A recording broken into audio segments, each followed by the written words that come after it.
edit profile and then click change photo. So you can either take photo or upload photo. So I'm just gonna choose upload photo.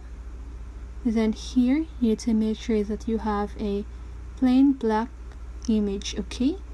So click on that, and then here you can also post the story or your profile to your story. So if you want to post it to your story, just click that, and if you don't want to, just uncheck that button, okay? So after that, just click save, then just wait because it is updating. And then as you can see, my profile picture is now black, and that's how you do it. I hope this video helps you, and if it did, make sure to like, subscribe, and hit the bell notification so you won't miss a video. See you on the next one, and have a great day.